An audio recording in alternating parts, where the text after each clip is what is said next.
It's a shame what happened to this program. I know Billy Napier got it turned around in the second half after another slow start, but he makes Dan Mullen look good. Woo. They can no longer out-recruit Miami. Well, there you go. That's why I said keep that in your thought there. You look at the Gator players who go into the league, they're not ready. They almost never pan out. I'll take a wait-and-see approach on DJ Lagway. He makes a bunch of mistakes and is already banged up coming into the year, or at least he was in the spring. They have some Sunday players on defense. Defensive end Tyreak Sapp has got some real good size to him. Quick get-off. You got to watch out for the twist they run with Caleb Banks on the inside. They do a nice job with that. So I don't know. I would assume with some of the ellipses here, these might be multiple coaches. I don't know if it's just one coach. They don't explain. I'm sure to also help keep anonymity to these coaches. They keep it pretty vague here. But Will, it's a shame what happened to this program. Okay, we can agree with that. We do hope we're on the way back. I know Billy Napier got it turned around in the second half after another slow start, but he makes Dan Mullen look good.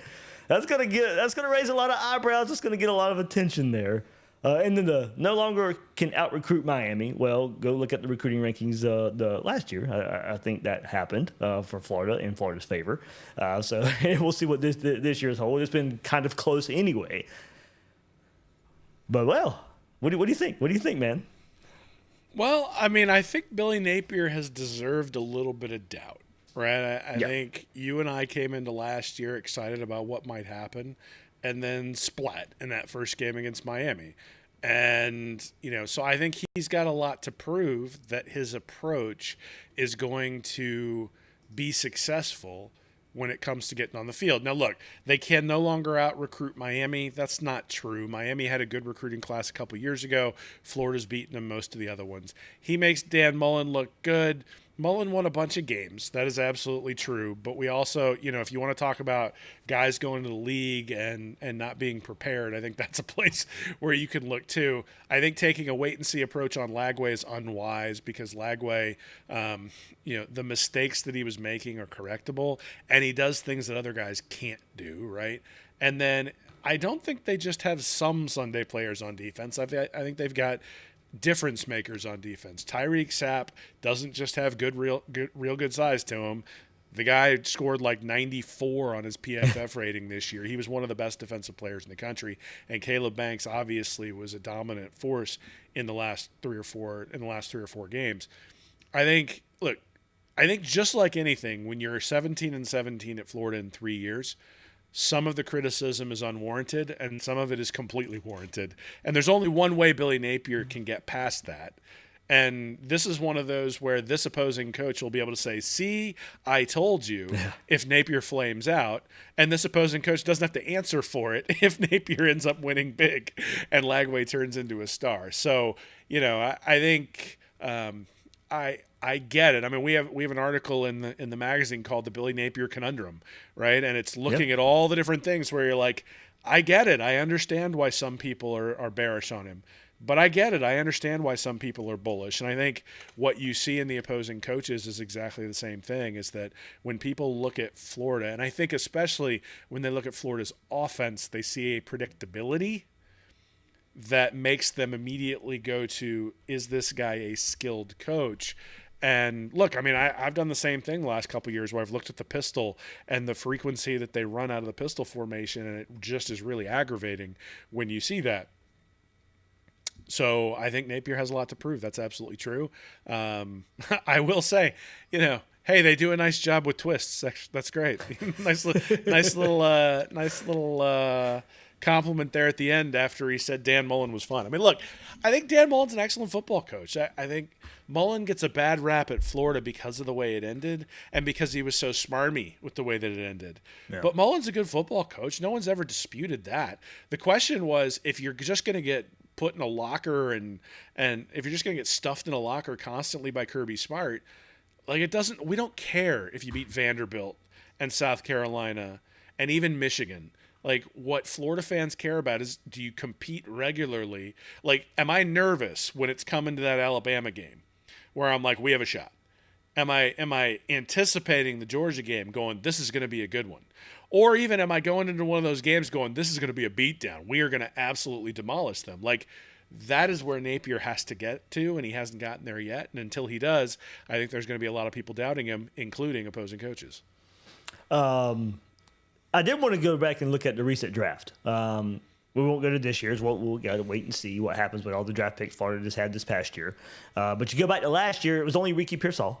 He had a pretty good rookie season, and all of course, all the shooting injury and all that stuff he had to overcome. But Ricky Pearsall, once he got on the field, was a pretty good player. Okay, you go back to the year before that. Anthony Richardson, injury prone, mostly still wait and see, but yeah, I don't know what the outlook is there for Anthony Richardson. Jervon Dexter. A lot of these are Mullen guys, of course. Jervon Dexter, okay player so far for Chicago. Osiris Torrance came from Louisiana to Florida, All-American, does great things there for the Buffalo Bills offensive line. Ventrell Miller, probably a little bit. I mean, he was banged up. This is his first year in Jacksonville. Okay backup player in the NFL so far. Justin Shorter, Amari Burney, those were two other draft picks there for the Gators in the 2023 draft. 2022, Kyrie Elam, been disappointment so far. I know, Will, you're a Bills fan, so you can kind of speak more on that, but Kyrie Elam. Co-sign. Yeah. Zachary Carter, Damian Pierce, pretty good start to his career, but Houston changes coaches, changes offensive styles. Not really much of a fit for Damian Pierce there, but we'll see what his career holds. And then 2021, Kyle Pitts definitely still hasn't lived up, but we'll see. I think a lot of people still have belief that he possibly can. Kadarius Toney, good short-lived career. It kind of fell apart pretty fast when he was, I guess, quote, at the top of his game. Kyle Trask, of course, still backing up there in Tampa Bay. Marco Wilson, Evan McPherson, one of the best kickers. Sean Davis, Daryl Slayton, probably underrated and has been a pretty good player there for the Packers. Stone Forsythe was a 6th-round pick in 2021. Look, that was the last 3 drafts. Go back to 2020, C.J. Henderson not working out. Van Jefferson's been pretty good. Jabari Zuniga, Jonathan Grenard's certainly has been playing well. Michael Pirine, Freddie Swain had some success early on. Tyree Cleveland there. So that takes you all the way back to 2020. So I don't know in comparison to other schools there when you want to look at, schools, the players that they put in the draft, and maybe putting this a little bit on Napier right now. I mean, we're going to get a better idea of his players the further we get with this. But a lot of those, because you go back to 2023, like I said, you only had one player last year, and that was Ricky Pearsall. 2 years at Florida. You go back the year before that, it was Anthony Richardson, Jervon Dexter, besides Osiris Torrance. All the other guys were Dan Mullen guys. Well, I guess I sort of look at it and I say, if we're going to go back to 2021, we're talking about Dan Mullen's guys and their ability to succeed in the league. If we look at the guys who came out, I mean, look, Richardson and Dexter were both Mullen guys. Osiris Torrance was an All-American who got brought in by Napier. And then you've got sort of the average guys, Miller, Shorter, and Burney. And then you look at 2024 and 2025. I think it is important to look at 2025. Pearsall, transfer. DK, transfer. Cam Jackson, transfer. Then you got Jason Marshall, 5-star recruit, who didn't really work out under Mullen or Napier, at least not as a star. Shamar James, that's somebody brought in by Napier. Graham Mertz, brought in by Napier. Crawshaw, I believe, was he brought in by Napier? Might have come in with Mullen. But then Triquez Bridges, a guy who came in with Napier. So, the guys who just got drafted in the league are Napier's guys. That's who I think you need to evaluate and say, all right, look, there's a 1st-round wide receiver, a 4th-round wide receiver. But, I mean, look, everybody this year, 4th, 5th, 6th, 7th. Like, these are not guys you necessarily expect to make a difference at the next level. That's fundamentally part of the problem with Florida and why Florida's gone 5-7, and then, why 8-5 is a year where we say, hey, look, things turned around. So, look, I don't think any of us who follow this program are like Florida's just chock full of talent. And in fact, I think most of us look at it and say, this year, depth is a concern. And it's a concern because the recruiting has not been like Alabama or Georgia type recruiting. But I think we all also look at it realistically and say, I'd rather take Billy Napier as the offensive coordinator and DJ Lagway at quarterback than Emory Jones at quarterback with Dan Mullen as the offensive coordinator, especially given the dysfunction that was going on the defensive side of the ball. So, look, Billy Napier is not perfect. Billy Napier has a lot to prove.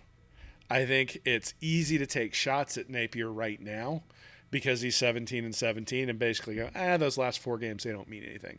But here's the reality. When your 5-star quarterback, when he actually plays, is undefeated, and when you see him make throws like he did on the 4th down against Tennessee, and you see him make throws like he did against LSU, I've got 3 side-by-sides in my most recent article on Read and Reaction where it's Nussmeier having an opportunity to make a big play, and he doesn't pull the trigger, and then the exact same concept for Lagway in the exact same game, and Lagway pulls the trigger and it turns into a big game. There's a reason Florida won that game 27-13, and it's because of the quarterback position. So, look, maybe we'll look back, and after Lagway leaves the Gator program, we'll be back to Billy Napier going 6-6 and, running ridiculous, sweeps on fourth and inches and all sorts of stuff. But I think right now, at least, that seems to be a little bit less optimistic than I would expect.